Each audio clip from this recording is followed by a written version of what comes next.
दबी नसों को कैसे खोलें, ये बहुत ही मेजर प्रॉब्लम भी है, बट इंटरेस्टिंग बात ये है कि इसका सोल्यूशन भी आसान है। मैं आपका स्वागत करता हूँ हेल्थ केयर टुडे में। और नसों पे चलते हैं। हमारे बॉडी के अंदर नस ही नस है। नस के थ्रू ब्लड ट्रेवल करता है, फूड ट्रेवल करता है, जो भी बॉडी को नहीं चाहिए वो भी उसके थ्रू ट्रेवल करता है और बाहर जाता है। तो ये एक इम्पॉर्टेंट अंग है। जब नस की बात करते हैं, वो हार्ट के भी ब्लड वेसल बोल सकते हैं, या आपके पैरों के ब्लड वेसल बोल सकते हैं। कहीं के नस अगर ब्लॉक हो गए या दब गए तो समझ लीजिए कि वहाँ पे ब्लड फ्लो रुक जाएगा, वहाँ पे ऑक्सीजन जाना रुक जाएगा, और वो जिस भी सेल्स को या ऑर्गन को न्यूट्रिशन सप्लाई कर रहा था, वो वाला ऑर्गन के सेल्स डाई होने लग जाएंगे। Let it be heart, it will lead to heart attack और एंजाइना। अगर वो पैरों के नस हैं तो गैंग्रीन हो सकता है, ब्रेन के नस है तो ब्रेन स्ट्रोक हो सकता है, किडनी के नस है तो किडनी फेलियर हो सकता है, लिवर के नस है तो लिवर फेलियर हो सकता है। तो आप समझ ही गए होंगे कि नसों का ब्लॉक होना या दबना एक मेजर कारण हो सकता है किसी भी तरह की बीमारियों को अट्रैक्ट करने के लिए। तो नसें को कैसे खोलें, वेरी वेरी इंटरेस्टिंग। उसके लिए सिर्फ एक शब्द आपको याद रखना पड़ेगा, इसे कहते हैं कोलैटरल आर्टरीज। कोलैटरल आर्टरीज क्या है, समझने के लिए बहुत सिंपल। जिस तरह से आपकी गाड़ी में एक स्टेपनी होती है, जो काम ही तब आती है जब आपका जो टायर पंचर हो गया, टायर दब गया, ख़त्म हो गया।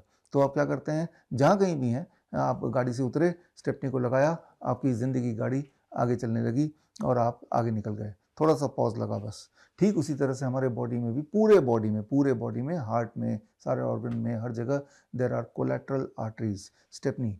तो होता ये है कि जैसे ही कोई नस दब गई है या ख़त्म हो गई है या ब्लॉकेज हो गया, तो बॉडी खुद ही वो कोलैटरल आर्टरी को स्विच ऑन कर देती है, जैसे आप खुद ही स्टेपनी को लगा देते हैं। तो इससे क्या है कि अगर किसी को हार्ट अटैक आया भी तो उसे पता भी नहीं चलता कि उसे हार्ट अटैक आया। इसे बोलते हैं मेडिकल भाषा में silent heart attack. 50% of the heart attack in the world is estimated to be silent heart attack.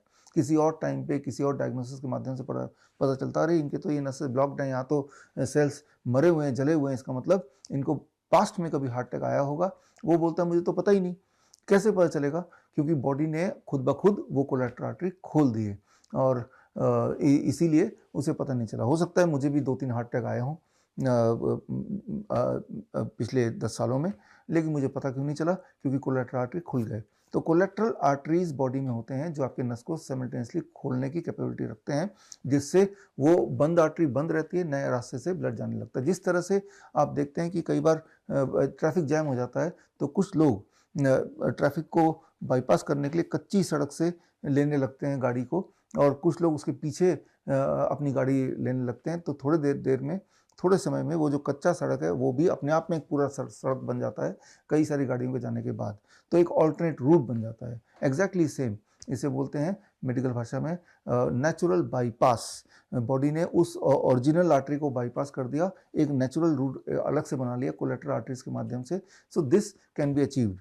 अब क्या है कि सवाल आता है कि अगर in spite of having this collateral arteries, जो कि आप में, मेरे में, हर पल, हर जगह, हर इंसान में है, हार्ट अटैक क्यों आता है, ब्रेन स्ट्रोक क्यों आता है, गैंग्रीन क्यों होता है, नसों की दिक्कत क्यों होती है? कई बार बॉडी क्या कर नहीं पाता है इस मैकेनिज्म को पूरा, तब हमें फिर ये सारी बीमारियां आती हैं या अकस्मात ये सारे बदलाव आते हैं। जिस तरह से आपकी गाड़ी में स्टेपनी भी रखी हुई है और गाड़ी पंचर हो गया है, लेकिन अगर गाड़ी में स्टेपनी तो है लेकिन स्टेपनी को रिप्लेस करने के लिए टूल नहीं है, पाना नहीं है, तो स्टेपनी का होना भी ना होने के बराबर है।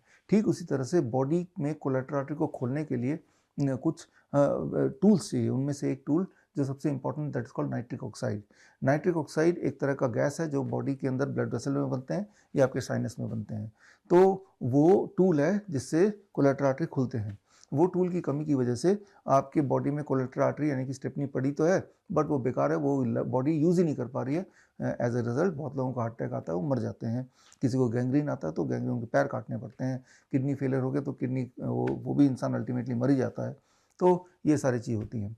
तो अब आता है कि नाइट्रिक ऑक्साइड की कंटेंट अगर आपके बॉडी में अधिक हो, ऑप्टिमम हो, तो वो कोलैटरल आर्टरी खुद ब खुद काम करेगी और आपके बंद नसें खुद ब खुद खुलेंगे और इससे आपका काम चल जाएगा। ये नाइट्रिक ऑक्साइड को कैसे बढ़ाया जाए? नाइट्रिक ऑक्साइड को बढ़ाने के 2 तरीके हैं। एक तो ये कि ऐसे फूड जो नाइट्रिक ऑक्साइड को बढ़ाते हैं वो हमें अपने डाइट में इंक्लूड करना पड़ेगा। दुनिया में सबसे ज़्यादा जो तेज़ी से नाइट्रिक ऑक्साइड बढ़ाने वाला फूड है वो है ग्रीन लीव्स, पत्ते। पत्ते आपने देखा होगा, इवन शेर भी जब बीमार पड़ता है तो पत्ते खाने लगता है, वो शिकार करना छोड़ देता है। आपके घर के पालतू कुत्ते भी जब बीमार पड़ते हैं, बिल्ली भी, वो घास पे लौटते हैं, घास को चबाने लगते हैं। तो कुदरत ने घास के अंदर एक मेडिसिन प्रॉपर्टी दिया है। इनफैक्ट जो क्लोरोफिल होता है घास का या पत्तों का, वो क्लोरोफिल का जो केमिकल स्ट्रक्चर वो हीमोग्लोबिन से बहुत बराबर मैच करता है। इसीलिए मेडिकल साइंस में इसको ग्रीन ब्लड भी बोला जाता है। पत्तों का जूस, पालक का जूस फॉर एग्जांपल, तो या व्हीट ग्रास का जूस फॉर एग्जांपल, या किसी भी और पत्ते का juice, the green, it is called green blood. तो फिर करना क्या होगा, अपने लाइफस्टाइल में अपने पत्तों को ऐड कीजिए। पालक के पत्ते, धनिया के पत्ते, पुदीने के पत्ते, पान के पत्ते, कई तरह के पत्ते तो इंसान खाता ही है, लेकिन वो रोज़ खाना है। कितना खाना है? आपके बॉडी वेट के बराबर। मेरा बॉडी वेट 70 केजी है, तो ग्राम कर देता हूँ। हर दिन मुझे 70 ग्राम पत्ते खाने ही हैं। कैसे खाएंगे? सुबह उठ के मैंने 20 ग्राम खा लिया, लंच में 25 ग्राम खा लिया, डिनर में 20 ग्राम और खा लिया। इस तरह से छोटे छोटे टुकड़ों में खा सकते हैं। अगर ये नहीं करना चाहते, एक एक ग्लास पत्ते का जूस पी लिया, पालक के पत्ते का फॉर एग्जांपल, 1 केजी पत्ते से, पालक के पत्ते से 1 ग्लास बढ़िया जूस निकल सकता है। कोल्ड प्रेस जूसर मिलते हैं 10-15 हज़ार का, खरीद के कर लीजिए। तो पहला तो ये है। दूसरी दवाई जो नाइट्रिक ऑक्साइड को बढ़ाती है वो है रॉ वेजिटेबल, सलाद जिसे बोलते हैं, टमाटर, खीरा, मूली, गाजर, ककड़ी। तो अपने लंच और डिनर से पहले सलाद ज़रूर खाइए। 70 केजी अगर आपका वेट है तो इंटू 10 कर लीजिए, 700 ग्राम, 350 ग्राम अपने लंच में खा लिया सलाद, 350 ग्राम डिनर में खा लिया। और तीसरे नंबर पे आता है फल। फल भी नाइट्रिक ऑक्साइड की प्रोडक्शन को बढ़ाता है। Let your breakfast be fruit breakfast, फलाहार, 700 ग्राम फलाहार 70 केजी के आदमी के लिए। तो अगर आपने ये इंक्लूड किया, at the same time there are certain diet जो नाइट्रिक ऑक्साइड की प्रोडक्शन को घटाते हैं, जैसे animal food, dairy product, packed food, refined food, तो उनको मिनिमाइज कीजिए। तो जब आप ये करेंगे तो आपके बॉडी में और आपकी नाइट्रिक ऑक्साइड की प्रोडक्शन बढ़ेगी। कैसे पता चलेगा कि नए कोलेटरल खुल रहे हैं? आपके जो सिम्टम्स हैं वो कम होने लगेंगे, एंजाइना कम होने लगेगा, बीपी नॉर्मलाइज होने लगेगा, पेन पैरों के कम होने लगेंगे। तो यानी कि कोलेटरल बॉडी ने खोलना शुरू कर दिया। ये तो हुई एक बात। दूसरी एक और बात, बॉडी की ब्लड की सर्कुलेशन को तेज कर देंगे तो भी you will be able to achieve opening of the collateral arteries. How to do that? उसके लिए जैसे मैं बैठा हूँ ऐसे आपको बैठना है, एक बाल्टी लेना है और बाल्टी में गर्म पानी 42 डिग्री सेल्सियस वाला पानी डालना है, वेरी वेरी हॉट, और दोनों पैर को ऐसे रख देना है। इतना गर्म कि आपको गर्म लगेगा, इतना गर्म नहीं कि आपके पैर जल जाएं। ऐसे जब आधे घंटे तक करेंगे तो आप देखेंगे कि आपको पसीने आ रहे हैं बॉडी में, यानी कि बॉडी में कोलेटरल आर्टरी खुलना शुरू हो गया है, ब्लड सर्कुलेशन बढ़ जाता है। और इससे आपको देखेंगे पैरों की जो समस्या है, जिनको वेरिकोज वेंस की दिक्कत है, पैरों की नसें जिनकी बंद हो गई हैं, तो वो सब में आराम मिलना शुरू हो जाएगा पहली बार में ही। तो नसों को खोलना बहुत ही आसान है। Let your circulation be higher for a few minutes, give heat to the body through lower like hot water immersion, make a change the diet, and one last thing, don't eat after 6 PM। सूर्यास्त के बाद खाइए मत। तो आपका जो जब हम रेस्टिंग मोड पे होते हैं तो तभी बॉडी स्टेपनी यानी कोलेटरल आर्टरी को खोलने का काम ज़्यादा करती है। जिस तरह से स्टेपनी बदलना हो तो कार को रोकना पड़ेगा, चलती हुई कार में कोई स्टेपनी बदल नहीं सकता, ऐसे आप समझ लीजिए। तो बस ये कर लीजिए। एंड जैसे मैंने बताया कि कैसे पता चलेगा आप इम्प्रूव हो रहे हैं, लुक फॉर योर सिम्टम्स। अगर आपके सिम्टम ठीक हो रहे हैं यानी कि बॉडी काम कर रही है, कोलेटरल आर्टरी खुल रहे हैं, वो नसों की दिक्कत ठीक हो रही है।